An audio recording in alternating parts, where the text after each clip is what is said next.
Hello, everyone. Welcome to FREEWrite Friday. For those of you who don't know me, my name is Jessica Lynn Johnson, and I am the founder and CEO of Soaring Solo Studios, which is a company dedicated to the development and direction of one-person plays. And I am honored to work with Heather Dowling and Kamakshi Hart as instructors for Soaring Solo Studios. They're also award-winning solo artists who are part of my team. And we work with people all over the globe. So we're very passionate about solo theater. I've been in this field for over 20 years. I had 2 solo shows that I toured myself, and I am in the process of writing my 3rd solo show and also my book about solo theater. I'm on the advisory board with the Los Angeles Women's Theater Festival, and am a blogger for NoHo Arts. So I have a blog called Soaring Solo, which has a bunch of tips for solo artists. So you can find that on NoHo Arts. And yeah, I've directed and developed probably over 150 solo shows at this point. It is absolutely my passion. So welcome. I'd love to know more about you and your involvement in solo theater. So feel free to say hi in the chat and where you're at in your journey if you're just dabbling and curious and just exploring it for the first time, or if you're, finishing your first draft or touring or wherever you're at is perfect. I'd love to know more about that. So the mission of FREEWrite Friday is really just to gather together for only like 20 minutes on Fridays and learn a little bit about structure and write together to make some progress on your solo shows. So it'll be short and sweet and hopefully quite productive. And if you enjoy today and you want to come back, my next one is happening Friday, May 19th at 11 a.m. Pacific, 1 p.m. Central, and 2 p.m. Eastern. So you can find that information on my website and sign up just the way that you did today. A little bit of housekeeping. If you're going to be doing anything too distracting, go ahead and turn your camera off. Otherwise, I'd love to see you. So keep them on as long as it's not distracting, and make sure that you have something nearby you to write with or write on, since obviously writing will be a big part of this process. But we will just start with a talking point today. And we've been looking at Save the Cat by Blake Snyder, a Hollywood screenplay writer. But we're looking at that show in application to the solo show structure and how we can think of it in terms of solo theater. So right now we're looking at what Blake calls fun and games. And it's essentially a part of the plot structure, which is when your protagonist, the hero of your journey, is kind of wielding their new power, so to speak. They're doing a bunch of cool stuff with this new power. So that made me think of a few examples from some solo shows that I've had the honor of working on. And the first one I'll give is Paige Wilhide in her show Breakup Addict. And, the show deals with her sex and love addiction. And so there's a period in the show where she's learning the power of going no contact. And so we see kind of a multimedia video come in with all these calls coming in and text messages coming in, and she's got this superpower of blocking and deleting different numbers from her phone, and it's kind of like a fight sequence, but with the premise being this power of going no contact and how empowering that can be. So it's a really funny but also deep and highly entertaining part of her show, and it has all these chasing lights and it's very theatrical. So that's one example of how we could take kind of a new approach to the fun and games in our new powers that we find. Another example would be Janice Cronetti in her show My Year of Saying No. So at the beginning of the show, we learn that she's kind of a yes woman. She says yes to everything. She's very, very busy. And then the pandemic hits and she is slowed way down and really has the time to reflect upon her life and decide what she wants to say yes to, and more importantly, what she wants to start saying no to. So we see a sequence of scenes where she's saying no to certain things in her romantic relationship. She's saying no to certain foods that she doesn't want to eat, no to traveling, no to spending time with family at the holidays, for safety reasons, and a no to an artistic project. So we just see her getting empowered by saying no, and it's done in kind of I would say a mostly fun and spirited way, showing her finding her voice in that way. Another example would be Diana Varco in the show Shattered, which is about sexual trauma and her recovery and healing process from that. And there's one particular part of the show where one of the healing modalities that Diana explores is pole dancing classes. So there's a video that she creates where we see just different clips of her in pole dancing class. And so it's set to some really sexy music, and it's just like a fun and spirited and empowering part of her show where we're seeing her trying a new modality of healing and one that seems a little outside of the box. And then the last example I'll give is with Amber Sousa in her show, Waking Up to All of Me, where she goes through a sequence where she's ready to start dating again because her friend wants her to get online and start meeting people. And so we have a whole montage of dates.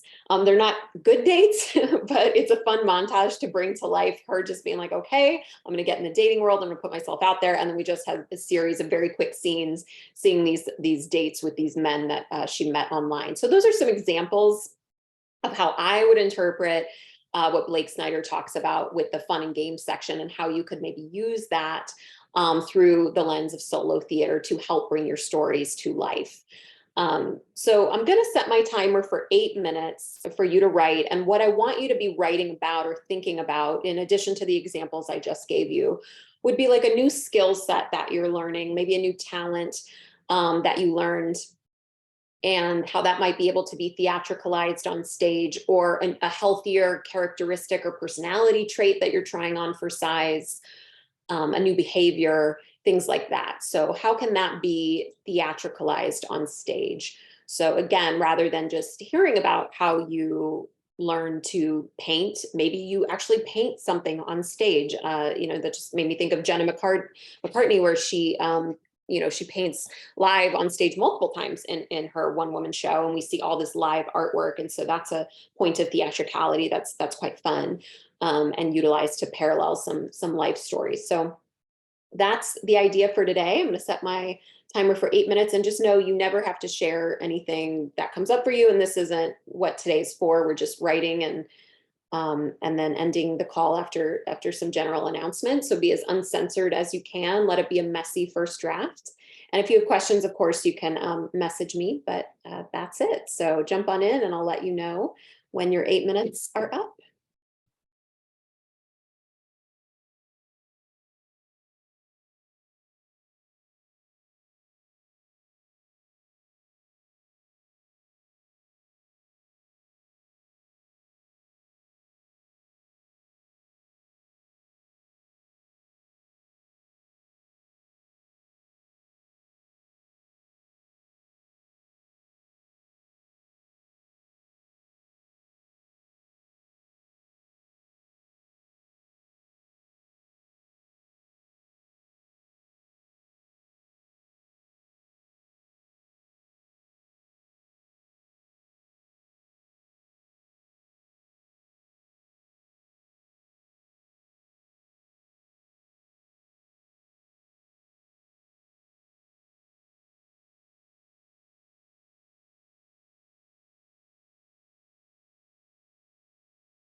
About 3.5 minutes left, 3.5 minutes.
Okay, please go ahead and wrap up your writing. And if you wrote in a journal or scrap paper or something, I definitely encourage you to transcribe it into a document. And I love Google Documents, so I highly recommend Google Docs.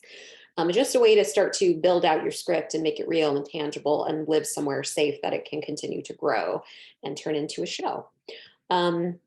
I would say the biggest takeaway from today looking at fun and games would be about theatricality and the entertainment value in our solo shows. I think a big misconception is that solo theater is just like sitting on a stool storytelling. And while it can be that, it can, and in my opinion, should really feel more like a true play. It is theater. And so how we bring it to life, how we bring our stories to life off of the page is what I think is truly the art form and what can make it much more entertaining for our audiences. So rather than telling us about something, show us and think about how you can really bring a theatrical value to your show. So the fun and play, or sorry, fun and games plot point for, or beat point for Blake Snyder, I thought was just such a really cool way to apply that to solo theater and think about how we can theatricalize our stories and bring them to life on stage for our audiences. So hopefully you got some good stuff out of that.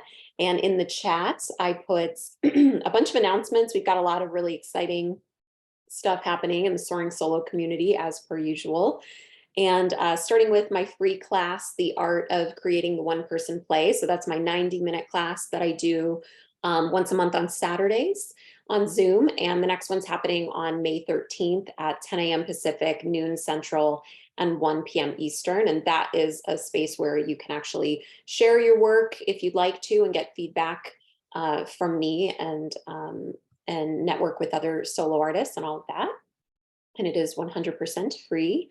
And then if you were wanting to take your work to the next level and work with me or my team in a more professional capacity, you can always fill out one of my contact forms on soaringSoloStudios.com, or you can email me at soaringsoloartist@gmail.com, and we can talk about setting up an initial consult, one-on-one coaching. I do small group coaching, which is kind of like a solo writer's room, which is a really great place to bounce ideas around, get feedback, and also just be in front of other people with our stories, because part of what's so terrifying about this art form and also empowering is being vulnerable in front of others and sharing our story in front of others. So you don't want to just be in your creative cave by yourself and then all of a sudden premiering your show. You want to kind of take some baby steps of sharing your work with other people. So small group can be really effective for that.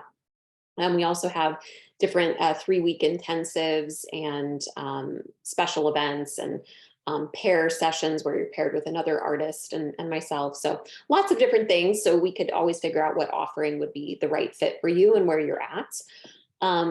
Let's see what else. We also do Revealed, which is a virtual reading series. So if you see yourself having a pretty final draft, or good enough draft to get some feedback on in the near future, you can always email me about that and be our next featured guest on Revealed.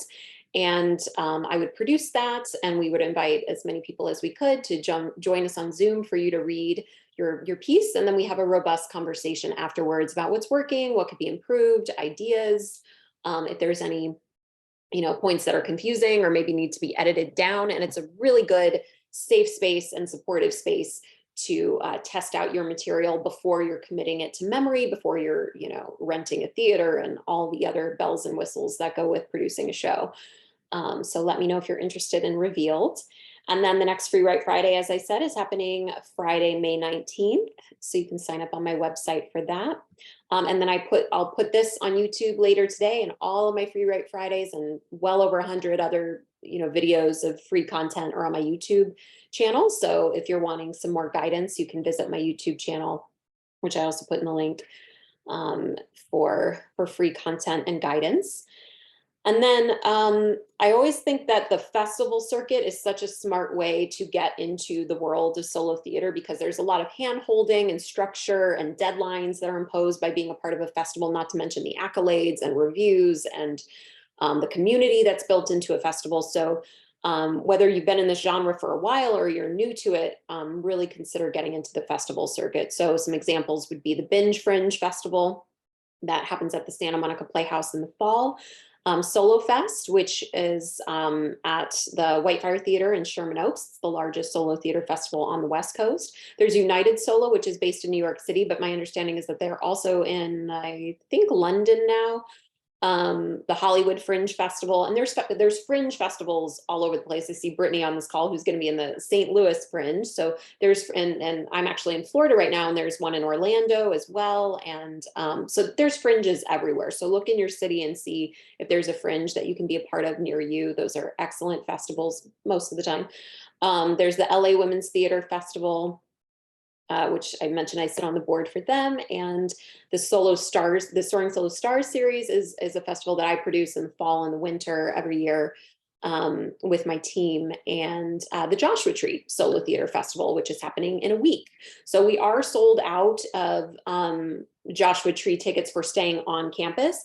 But if you can find your own housing in Joshua Tree and you want to come join us, we're selling weekend passes. So you can go to joshuatreesolofestival.com and buy a weekend pass. But again, like I said, you wouldn't be staying on campus, you'd be off campus and then coming to join us for the weekend. But it's amazing. We have over 16 different workshops, panels, readings, performances, and it's all solo theater all weekend long, very immersive. So if you want to come join us in Joshua Tree, we have people flying in from all over the US. It'll be fantastic and life-changing. So I think that's really it in terms of announcements. I'm going to jump off, but I will leave the chat up for a few minutes in case you're jotting down any of the announcements or want to keep saying hi to each other. So I hope this was helpful. Have a beautiful weekend, and thank you so much, everyone.